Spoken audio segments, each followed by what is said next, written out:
inapatikana, barabara iendayo Masada inapita katikati yake, na hivyo hii ndiyo rahisi zaidi kufika. Kwa hiyo video yetu nyingi itakuwa kutoka hapo badala ya kwingine.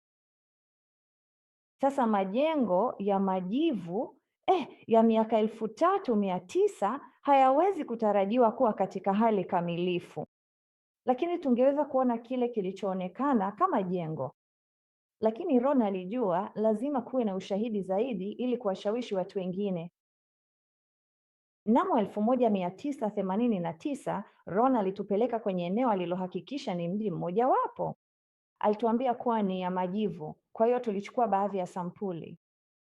Sasa kama unavyoona hapa, anapochukua hii ni ya majivu sana, na unapoiponda kwa mkono wako inasambaratika na kuwa unga.